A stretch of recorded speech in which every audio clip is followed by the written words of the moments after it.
அழகிய கிரேத்தா தீவிலே பொய்யர்களாகவும் பெருவயிற்று சோம்பேறிகளாகவும் இருந்த ஒரு கூட்டம் மக்கள் ஒரு சூழலிலே முற்றிலுமாக மாறினார்கள். அவர்கள் எப்படி மாறினார்கள் அல்லது எது அவர்களை மாற்றியது என்பதை நாம் இப்பொழுது காணப்போகிறோம். அதனதின் காலத்தில் நேர்த்தியாய் செய்கிற கடவுள் அநேக வேளைகளிலே நம்முடைய வாழ்விலே மாற்றங்கள் இல்லாமல் நாம் எதிர்பார்த்த காரியங்கள் நடைபெறாமல் நாம் சோர்ந்து போயிருக்கலாம்.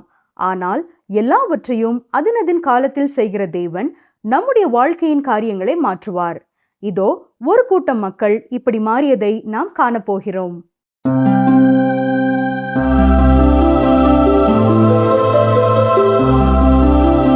இன்று புதிதாக இயேசு கிறிஸ்துவை தங்கள் இரட்சகராக ஏற்றுக்கொள்பவர்கள் வாழ்க்கையிலே உண்டாகும் ஒரு பெரிய கேள்வி: நான் எந்த திருச்சபையில் தொடர்ந்து தேவனை ஆராதிப்பது?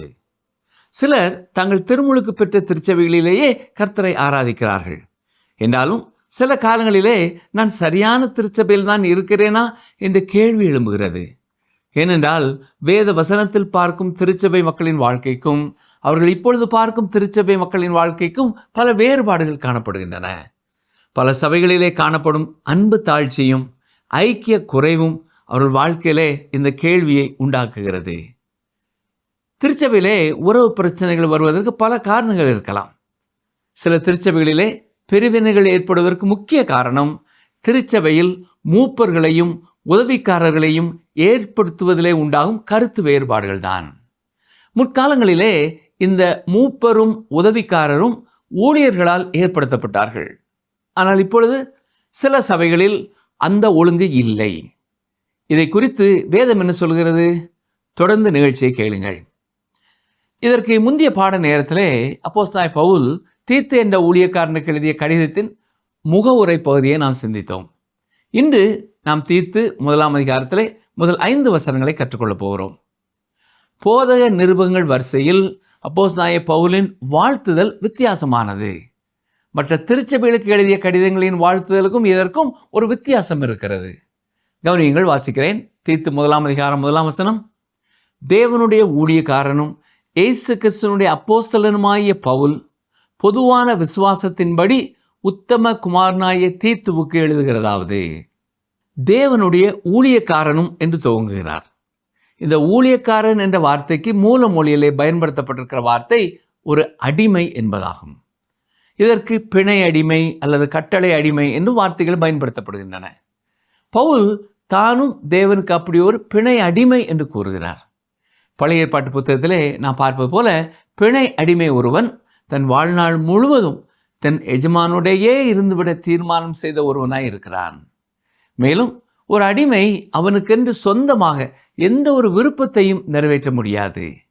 தன் வாழ்நாள் முழுவதும் எந்த நேரத்திலும் எஜமானுடைய பணிவிடைக்கு அவன் ஆயத்தமாக இருக்க வேண்டும். அடுத்ததாக பவுல் இங்கே தன்னை குறித்து சொல்லும் பொழுது இயேசு கிறிஸ்துவினுடைய அப்போஸ்தலன் என்கிறார். பவுல் இங்கே தனது அப்போஸ்தலத்துவத்தை வலியுறுத்துவதற்கான காரணம் அவர் ஒழுங்கமைக்கப்பட்ட திருச்சபைக்கு அறிவுறுத்துதல்களை வழங்கப் போகிறார். இந்த அறிவுறுத்துதல்கள் ஒரு அப்போஸ்தலனிடத்திலிருந்து வருகின்றன. கர்த்தராகிய இயேசுவினால் நியமிக்கப்பட்ட ஒரு எழுத்தாளர், அதாவது இயேசு கிறிஸ்து இப்பொழுது அவரது அப்போஸ்தலர் மூலமாக திருச்சபையுடன் தொடர்பு கொள்கிறார். தீத்துவுக்கு எழுதிய நிருபம் மூலமாக கர்த்தராகிய இயேசு கிறிஸ்து நம்மோடும் தொடர்பு கொள்கிறார். இது மிகையாகாது. அடுத்து பொதுவான விசுவாசத்திற்காக என்று சொல்லவில்லை, ஆனால் பொதுவான விசுவாசத்தின் படி என்று கூறப்பட்டிருக்கிறது. வேறு வார்த்தைகளில் கூறுவதானால் இன்று கடவுளால் தெரிந்தெடுக்கப்பட்டவர்களுக்கு நிர்ணயிக்கப்பட்ட விசுவாசத்தின் விதிமுறை அல்லது தரத்தின்படி என்று சொல்லலாம். நீங்கள் ரட்சிக்கப்பட்டிருக்கிறீர்களா இல்லையா என்பது உங்கள் நம்பிக்கையை பொறுத்தது. இயேசு கிறிஸ்துவை பற்றி நீங்கள் என்ன நினைக்கிறீர்கள் என்று சொல்கிறீர்கள்? சிலுவையில் அவர் தன் ஜீவனை கொடுத்ததை பற்றி நீங்கள் என்ன நம்புகிறீர்கள்? அது உங்களுக்கு என்ன அர்த்தம் என்று சொல்லுங்கள். அவருடைய உயிர்த்தெழுதலை பற்றி நீங்கள் என்ன நம்புகிறீர்கள்? அது உங்களுக்கு என்ன அர்த்தம் என்று சொல்லுங்கள். பரிசுத்த வேதம் கடவுளின் வார்த்தை என்று நீங்கள் பூரணமாய் நம்புகிறீர்களா? இந்த எல்லா கேள்விகளுக்கும் நீங்கள் கொடுக்கும் பதில்கள் மூலம் நீங்கள் உண்மையாகவே கடவுளின் பிள்ளையா இல்லையா என்பதை தெளிவாய் யூகிக்க முடியும். அடுத்து இந்த வசனத்தில் நாம் கவனிக்க வேண்டிய ஒரு வார்த்தை உத்தம குமாரனாகிய தீத்துவுக்கு என்று சொல்கிறார். அப்போஸ்தலனாகிய பவுல் தான் தீத்துவை ரட்சிப்பின் விசுவாசத்திற்குள்ளே வழி நடத்தினார். எனவே இவர் பவுலின் ஆவிக்குரிய ஒரு மகன். மேலும் இந்த வசனத்தில் நாம் பார்ப்பது போல தீத்து பொதுவான விசுவாசத்தின்படி உத்தம குமாரன் என்கிறார். பொதுவான விசுவாசம் என்று சொல்லும் பொழுது இதுதான் கிறிஸ்துவை விசுவாசிக்கும் எல்லாருக்குள்ளும் இருக்கும் பொதுவான விசுவாசம். இது இயேசு கிறிஸ்துவின் மேலே இருக்க வேண்டிய ஜீவனுள்ள விசுவாசம். 2ஆம் வசனம் பாருங்கள். தீத்து 1:2. பிதாவாகிய தேவனாலும் நம்முடைய இரட்சகராய் இருக்கிற கர்த்தராகிய இயேசு கிறிஸ்துவினாலும் கிருபையும் இரக்கமும் சமாதானமும் உண்டாவதாக. தேவனுடைய கிருபை நமக்கு வெளிப்படுத்தப்பட்டிருக்கிறது. எனவே அவருடைய இரக்கத்தையும் அவர் நமக்கு கொடுக்கிறார். உங்களை குறித்து எனக்கு தெரியாது, ஆனால் தேவன் எனக்கு அதிகமான இரக்கத்தை காண்பித்திருக்கிறார். அதற்காக நான் நன்றி உள்ளவனாய் இருக்கிறேன். சொல்லப்போனால் நான் நடந்து கொள்வதற்கு தக்க என்னை அவர் நடத்தாமல் எனக்கு நல்லவராகவே இருக்கிறார். கிருபை, இரக்கம், சமாதானம் என்று சொல்லும் பொழுது அதில் சமாதானம் இப்பொழுது ஒரு விசுவாசியின் நிலை என்று சொல்லலாம். அதாவது இயேசு கிறிஸ்துவின் மரணத்தின் மூலமாக பிதாவாகிய தேவனோடு ஒரு சமாதான உறவை பெற்றிருக்கிறான். இது மட்டுமல்ல, சமாதான கர்த்தர் வரும் பொழுது முழுமையான சமாதானத்தை அவனுக்கு தருவார். இது எல்லாமே பிதாவாகிய தேவனாலும் கர்த்தராகிய இயேசு கிறிஸ்துவினாலும் பரிசுத்த ஆவியினாலும் நமக்கு உண்டாயிருக்கிறது. வசனம் 3 பாருங்கள். தீத்து 1:3. பொய்யுரையாத தேவன் ஆதி காலம் முதல் நித்திய ஜீவனை குறித்து வாக்குத்தத்தம் பண்ணி அதை குறித்த நம்பிக்கையை பற்றி தேவ பக்திக்கு ஏதுவான சத்தியத்தை அறிகிற அறிவும் விசுவாசமும் தேவனால் தெரிந்து கொள்ளப்பட்டவர்களுக்கு உண்டாகும்படி. இங்கே பொய்யுரையாத தேவன் என்று ஆரம்பிக்கிறார். ஏனென்றால் இந்த மேலான நம்பிக்கையை வாக்கு பண்ணினவர் பொய்யுரையாத தேவன். ரோமர் 3ஆம் அதிகாரம் 4ஆம் வசனத்திலே பவுல் என்ன சொல்கிறார்? கவனியுங்கள். ரோமர் 3:4 அதன் பின்பகுதியை சொல்கிறேன். தேவனே சத்தியபரர் என்றும் எந்த மனுஷனும் பொய்யன் என்றும் சொல்லுவோமாக. சில நேரங்களில் விசுவாசிகளாகிய நாம் வாழும் வாழ்க்கையினாலே தேவனை பொய்யராக்கி விடுகிறோம். ஒரு குறிப்பிட்ட காரியத்தை நாம் விசுவாசிக்கிறோம் என்று சொல்கிறோம், ஆனால் உண்மையில் நாம் விசுவாசிப்பதில்லை. இதன் விளைவாக அவரை விசுவாசியாத ஒருவரை போல நாம் செயல்பட்டு விடுகிறோம். ஆனால் பவுல் சொல்வது என்ன? தேவன் பொய் சொல்லாதவர். தேவனால் பொய் சொல்ல முடியாது. தேவன் செய்ய முடியாத காரியங்கள் என்ற தலைப்பிலே செய்தி கொடுக்க வேண்டும் என்று சில நேரத்தில் நான் நினைப்பேன். நீங்கள் அனுதினமும் பார்க்கும் ஒரு காரியத்தை தேவன் பார்க்கிறதில்லை. அது என்ன தெரியுமா? உங்களுக்கு இணையான பலரை ஒவ்வொரு நாளும் நீங்கள் சந்திக்கிறீர்கள். ஆனால் தேவனுக்கு ஈடு இணை வேறு யாரும் இல்லை. அதுபோல நாம் பொய் சொல்ல முடியும், ஆனால் தேவனால் பொய் சொல்ல முடியாது. கவனித்தீர்களா? தேவன் செய்ய முடியாத சில காரியங்களை உங்களால் செய்ய முடியும். தேவன் தனக்குத்தானே உண்மை உள்ளவராய் இருக்க வேண்டும். அவர் பரிசுத்தமுள்ளவர், அவர் நீதிபரர். அது அவருடைய இயற்கை குணநலன். அவருடைய இயற்கை குணநலனால் சில காரியங்களை அவரால் செய்ய முடியாது. அது அவரால் செய்ய முடியாது என்பதனால் அல்ல, அவர் தன்னுடைய குணநலனுக்கு உண்மை உள்ளவராய் இருக்கிறார். எனவே அவரால் பொய் சொல்ல முடியாது. அவர் நீதிபரர், சத்தியம் உள்ளவர், யாரையும் அவர் ஏமாற்றுவதில்லை. அவரை எந்த சூழ்நிலையிலையும் உங்கள் வாழ்க்கையில நீங்கள் நம்பலாம். அடுத்ததாக இங்கே ஆதி காலம் முதல் என்று இந்த வசனத்தில் சொல்லப்பட்டிருப்பது அவருடைய நித்தியத்தை குறிக்கிறது. அவர் கொடுத்த வாக்குத்தத்தம் நித்திய காலமாய், அதாவது உலகம் உருவாக்கப்படும் முன்னமே இருக்கிறது.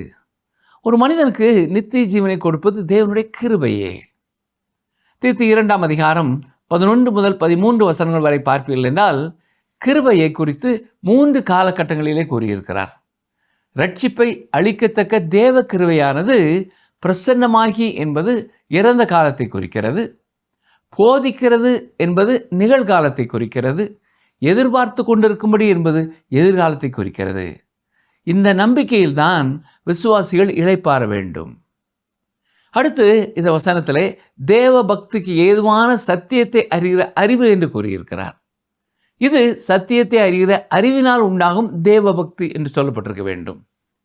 நீங்கள் தேவனை குறித்து அறிந்திருக்கிற அறிவு உங்களை பரிசுத்த வாழ்க்கைக்கு நேராய் நடத்தவில்லை என்றால் உங்கள் விசுவாசத்தில் ஏதோ பெரிய ஒரு குறை இருக்கிறது. ஒரு பட்டணத்தில் போதகர் ஒருவர் இருந்தார். அவருக்கு குடிப்பழக்கம் இருந்தது, சூதாட்ட பழக்கமும் இருந்தது. ஆனால் ஓய்வு நாளிலே ஆலயத்திலே செய்தி கொடுப்பார். அவருடைய திருச்சபைக்கு அநேகர் வந்து கொண்டிருந்தார்கள். அப்பொழுது அதை பார்த்த அந்த பட்டணத்தில் உள்ள மற்றும் ஒரு போதகர் தன்னுடைய நண்பரான மூத்த போதகர் ஒருவரிடத்திலே இப்படி கேட்டார். இவர் இப்படி வளர்ச்சி அடைகிறாரே, கவனித்தீர்களா என்று கேட்டார். அப்பொழுது அந்த மூத்த போதகர் சொன்ன பதில் இதுதான்: அவருடைய சபைக்கு கூட்டம் வருவதால் அவர் சத்தியத்தை போதிக்கிறார் என்று கூற முடியாது. ஒருவருடைய வாழ்க்கையிலே சத்தியத்தை அறிகிற அறிவு அவர்களை தேவ பக்திக்கு ஏதுவான பரிசுத்த வாழ்க்கைக்கு நேராய் வழிநடத்த வேண்டும். அதுதான் முக்கியம் என்று பதில் கொடுத்தார். சத்தியத்தை அறிந்து விசுவாசிக்கும் பொழுது அது மனிதர்களை பரிசுத்தமான வாழ்க்கைக்கு தான் வழிநடத்தும் என்று பவுலும் அழுத்தத்தோடு கூறியிருக்கிறார்.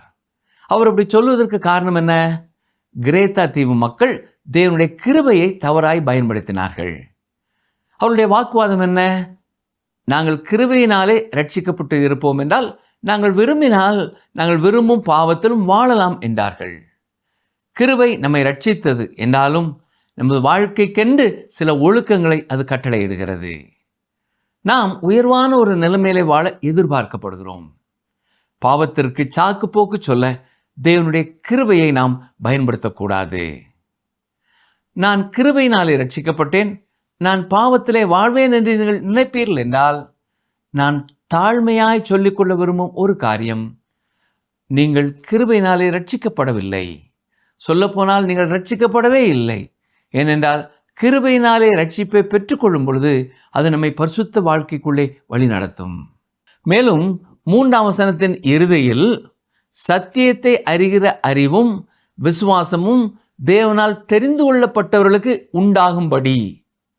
இப்படி சொல்வது தேவனால் தெரிந்து கொள்ளுதல் என்னும் கொள்கையை அவர் இங்கே விவாதிக்கவில்லை.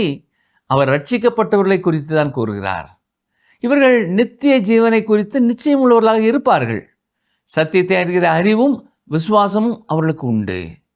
அவர்கள் உண்மையாய் ரட்சிக்கப்பட்ட மனிதர்களாய் பிரித்தெடுக்கப்பட்ட வாழ்க்கை வாழ்வார்கள் என்று கூறுகிறார். வசனம் 4 பாருங்கள். தீத்து 1:4. ஏற்ற காலங்களிலே நம்முடைய இரட்சகராகிய தேவனுடைய கட்டளையின்படி எனக்கு ஒப்புவிக்கப்பட்ட பிரசங்கத்தினாலே தமது வார்த்தையை வெளிப்படுத்தினார். இங்கே ஏற்ற காலங்களில் என்று சொல்லப்பட்டிருப்பது தேவனுடைய காலகட்டத்தில் எல்லாம் நடைபெறும் என்பதை கூறுகிறது. தேவன் எல்லாவற்றையும் அதன் காலத்தில் நேர்த்தியாய் செய்கிறவர் என்றுதான் பரிசுத்த வேதம் கூறுகிறது. தேவன் அந்த கால சூழ்நிலைக்கேற்ப அந்தந்த மரங்கள் வளர்ந்து கனிகளை கொடுக்க செய்கிறார். மேலும் அந்த வசனத்தில் ஏற்ற காலங்களிலே நம்முடைய இரட்சகராகிய தேவனுடைய கட்டளையின்படி எனக்கு ஒப்புவிக்கப்பட்ட பிரசங்கத்தினாலே தமது வார்த்தையை வெளிப்படுத்தினார் என்று கூறுவதன் பொருள் என்ன? இங்கே பிரசங்கத்தினாலே என்பதற்கு கிரேக்க மொழியிலே பயன்படுத்தப்பட்டுள்ள வார்த்தை ஜெரக்ஸ். இதன் பொருள் அறிவிப்பாளன் அல்லது எக்காலம். அந்த காலங்களிலே ஒரு காரியத்தை அறிவிப்பதற்கு எக்காலம் ஊதி அறிவிப்பு கொடுத்தார்கள். ஒரு ராஜா மக்களுக்கு செய்தியை தெரிவிக்க வேண்டுமென்றால் பறைசாற்றும் மனிதர்களை அனுப்பி பறைசாற்றுவான். அப்பொழுது கூடி வருபவர்களுக்கு அரசனுடைய செய்தி சொல்லப்படும். இந்த கருத்து தான் இங்கே சொல்லப்பட்டிருக்கிறது. தேவன் சரியான நேரத்திலே அவருடைய வார்த்தையை பறைசாற்றி இருக்கிறார். மேலும் தொடர்ந்து அதை செய்யும்படி தேவன் தனக்கும் கட்டளையிட்டிருக்கிறார் என்று கூறுகிறார். தொடர்ந்து வரும் பகுதியிலே ஒரு ஒழுங்குபடுத்தப்பட்ட திருச்சபையிலே நியமனம் செய்யப்படும் மூப்பர்கள் எப்படிப்பட்ட தகுதி உள்ளவர்களாக இருக்க வேண்டும் என்பதை தெளிவாய் கூறுகிறார். இன்றும் திருச்சபைக்கு மிகவும் அவசியமான ஒரு வேத பகுதி தான் இது. வாசிக்கிறேன். தீத்து 1:5. நீ குறைவாய் இருக்கிறவைகளை ஒழுங்குபடுத்தும்படிக்கும் நான் உனக்கு கட்டளையிட்டபடியே பட்டணங்கள் தோறும் மூப்பரை ஏற்படுத்தும்படிக்கும் உன்னை கிரேத்தா தீவிலே விட்டு வந்தேன். கிரேத்தா தீவில் இருந்த சபைகளில் சரியான ஆவிக்குரிய தலைவர்களை நியமிக்கும்படியாக பவுல் தீத்துவை அங்கே விட்டு வந்தேன் என்று கூறுகிறார். இந்த கிரேத்தா தீவு மத்தியதரை கடலில் உள்ள மிகப்பெரிய தீவுகளில் ஒன்றாகும். கிரேக்க தீவுகளைப் போலவே இந்த தீவிலும் ஏராளமான புராணங்களும் பாரம்பரியங்களும் இணைக்கப்பட்டிருந்தன. அவர்களின் பாரம்பரியத்தின்படி மினோஸ் தான் முதலில் கிரேத்தா தீவு மக்களுக்கு சட்டங்களை வழங்கினார். அங்கிருந்த மத்தியதரை கடலின் வடக்கு பகுதியைச் சேர்ந்த ஏஜியன் கடற்கொள்ளைக்காரர்களை அவர் வெற்றி கண்டார். மேலும் அவர் ஒரு கடற்படையை நிறுவினார். ட்ரோஜோன் போருக்கு பிறகு தீவின் முக்கிய நகரங்கள் பல குடியரசுகளாக பெரும்பாலும் சுதந்திரமாக கிறிஸ்துவுக்கு முன் 67ஆம் ஆண்டிலே கிரேத்தா ரோம பேரரசுடன் இணைக்கப்பட்டது. அங்கே இருந்த முக்கிய நகரங்கள் நொசோஸ், சிடோனியா மற்றும் கோல்டினா என்பவைகள்தான். மேலும் இந்த எல்லா இடங்களிலும் திருச்சபை இருந்தது தெரிகிறது. அப்போஸ்தலனாகிய பவுல் இந்த தீவிலே மிகவும் பயனுள்ள ஊழியத்தை செய்ததாய் தெரிகிறது. ஆனால் அதை குறித்து வேதாகமத்தின் எந்த பகுதியிலும் எழுதப்படவில்லை. பவுல் ரோமாபுரிக்குள் செல்லும் முன்பு கிரேத்தா தீவுக்கு சென்றார் என்பதை இந்த சிறிய நிருபத்தில் நமக்கு கொடுக்கப்பட்ட தகவலிலிருந்து நாம் உறுதி செய்து கொள்ள முடியாது. அவரும் தீத்துவும் நிறுவிய சபைகளை ஒழுங்கமைக்க இப்பொழுது தீத்துவை அங்கே விட்டுவிட்டார் என்று தெரிய வருகிறது. கிரேத்தா மிகவும் அழகான இயற்கை நிறைந்த இடமாயிருந்தாலும் அங்குள்ள மக்கள் மிகவும் நல்லவர்கள் அல்ல. பவுல் அவர்கள் பொய்யர்கள் என்று கூறியிருக்கிறார். மேலும் அந்த நாட்களிலே இவர்கள் பொய் பேசுவதற்கு பெயர் பெற்றவர்களாக இருந்திருக்கிறார்கள். எனவே கிரேத்தனை போல பேசுவது என்று பொருள்படும் கிரேத்தீசியன் என்ற கிரேக்க வார்த்தை இருந்தது. மேலும் அவர்களின் சொந்த கவிஞர்களிலே ஒருவர் கிரேத்தா தீவு மக்கள் பொய் பேசுவது உண்மைதான் என்பதையும் எழுதியிருக்கிறார். அவர்கள் பொய்யர்கள் என்று அறியப்பட்டிருந்தாலும் பவுல் அவர்களை பற்றி சொல்ல வேறு பல பாராட்டுக்குரிய விஷயங்களை வைத்திருக்கிறார். ஏனென்றால் அவர்களிலே பலர் கர்த்தரிடம் திரும்பினார்கள். இந்த விசுவாசிகளை கொண்டு ஆரம்பிக்கப்பட்ட சபைகளை ஒருங்கமைக்கத்தான் பவுல் இப்பொழுது தீத்துவுக்கு எழுதுகிறார். குறைவாய் இருக்கிறவைகளை ஒழுங்குபடுத்தும்படிக்கும் நான் உனக்கு கட்டளையிட்டபடியே பட்டணங்கள் தோறும் மூப்பரை ஏற்படுத்தும்படிக்கும். இதன் பொருள் என்ன? ஒரு மூப்பர் என்பவர் ஒரு திருச்சபைக்கு வெகுமதியாய் இருக்கிறார். மனிதர்களின் தலையிலே உங்கள் கையை வைத்து ஒரு சிறிய சடங்காச்சாரத்தை செய்வது அவர்களை மூப்பர்கள் ஆக்காது. ஆனால் மூப்பருக்கு ஏற்ற வரமுள்ள மனிதர்களிடத்திலே அதை செய்வது முக்கியம் என்று நான் நம்புகிறேன். கிரேத்தா தீவில் உள்ள திருச்சபைகளுக்கு மூப்பர்கள் இருந்தார்கள். ஆனால் அவர்கள் ஒருபொழுதும் நியமிக்கப்படவில்லை அல்லது அவர்களுக்கு பொறுப்பு என்று எதுவும் கொடுக்கப்படவில்லை. அவர்கள் திருச்சபைகளை மேற்பார்வையிடும் வரம் பெற்றவர்கள்.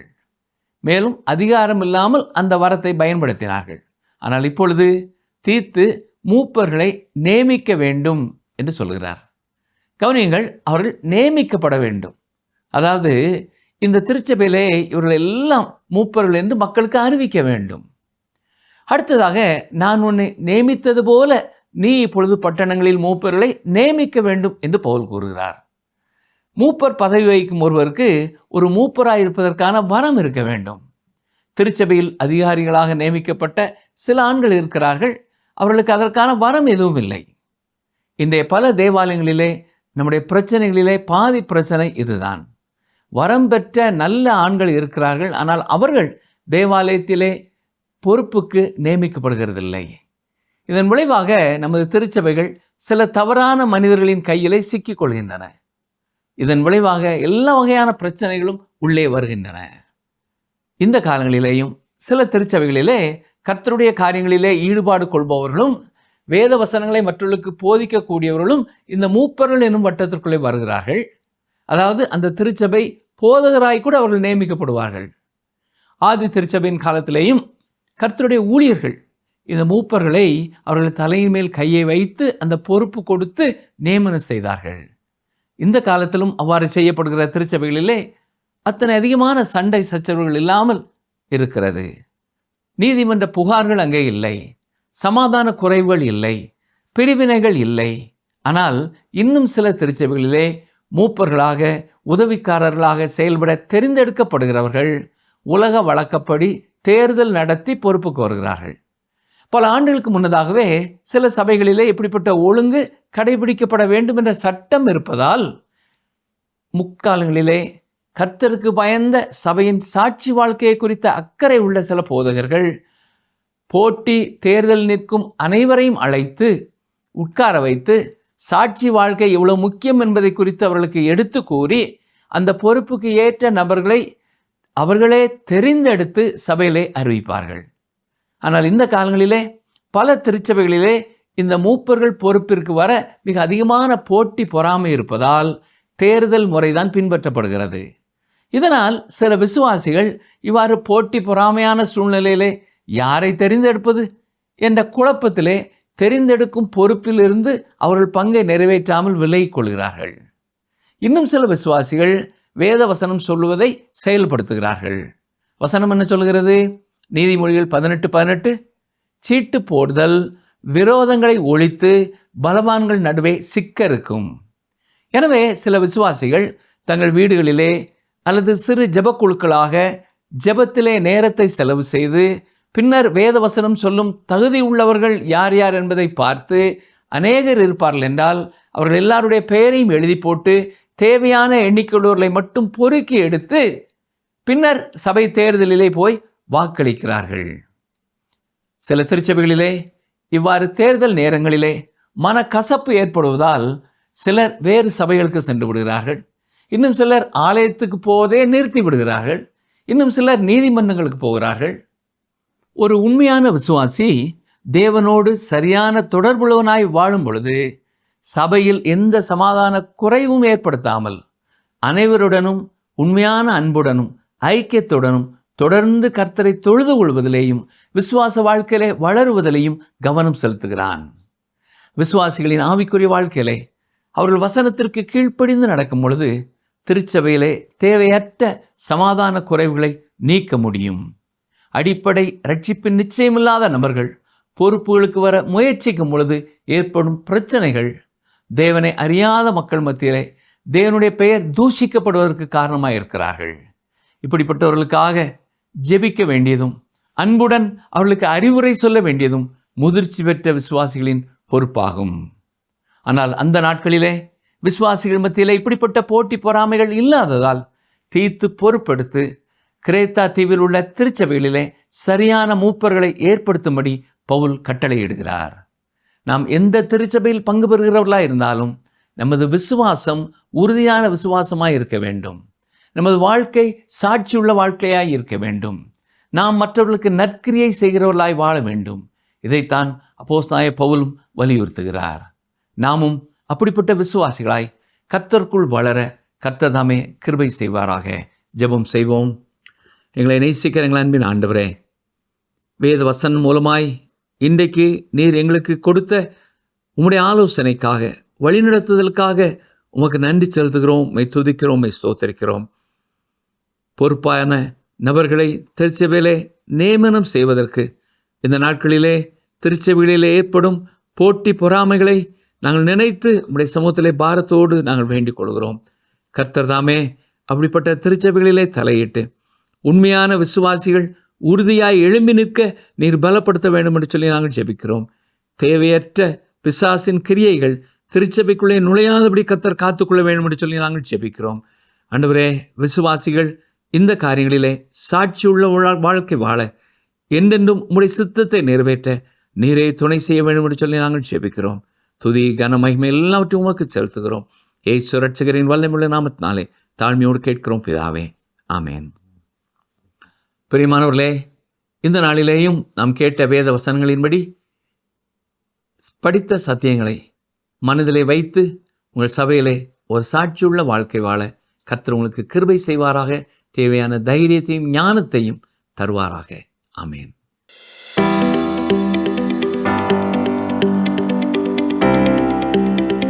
தீத்துவை பவுல் எவ்வாறு அழைக்கிறார்? தீத்துவை பவுல் எவ்வாறு அழைக்கிறார்? ஆப்ஷன் ஏ, உத்தமகுமாரன். ஆப்ஷன் பி, விசுவாசம் உள்ள ஊழியன். ஆப்ஷன் சி, உத்தம ஊழியன். இன்றைய கேள்விக்கான சரியான பதிலை 9962032803 என்ற எண்ணிற்கு வாட்ஸ்அப் மூலம் அனுப்புங்கள். ஆண்டவருக்கு என்று உங்கள் நேரத்தை கொடுக்கும் ஒவ்வொருவரையும் தேவன் ஆசீர்வதிப்பாராக. இந்த நாளிலும் தேவ வார்த்தைகளை கேட்கும்படியாக கூடி வந்திருக்கும் உங்களுக்கு இந்த நாளின் தியானம் உங்கள் ஆவிக்குரிய வாழ்க்கைக்கு பிரயோஜனமாக இருந்திருக்கும் என்று நம்புகிறோம். ஓயா பொய்யையும் பெருவயிற்று சோம்பேறிகளுமான கிரேத்தா தீவார் தேவனை ஏற்றுக்கொள்ளும் பொழுது அவர்களுடைய வாழ்க்கை மாறுமானால் நம்முடைய வாழ்க்கையும் நிச்சயமாக மாறும் என்ற நம்பிக்கை உண்டு. ஒருவேளை மாறாத சில காரியங்களுக்காக நீங்கள் காத்திருப்பீர்களானால் அதனதின் காலத்தில் அழகாய் நேர்த்தியாய் செய்யும் தேவன் ஏற்ற காலத்தில் உங்கள் பிரச்சனைகளை நீக்கி உங்களை உயர்த்துவார். கலங்க வேண்டாம். கிருபையினால் ரட்சிக்கப்பட்ட நாம் நம்முடைய ரட்சிப்பை நம்முடைய பரிசுத்த வாழ்க்கையினாலே, நம்முடைய அன்பான வாழ்க்கையினாலே மற்றவர்களுக்கு வெளிப்படுத்துவோமாக. இந்த நிகழ்ச்சி உங்களுக்கு பிடிச்சிருக்கா? அப்ப இப்பவே மிஸ்டர் கால் கொடுங்க. பரிசு வெல்றது நீங்களாவும் இருக்கலாம்.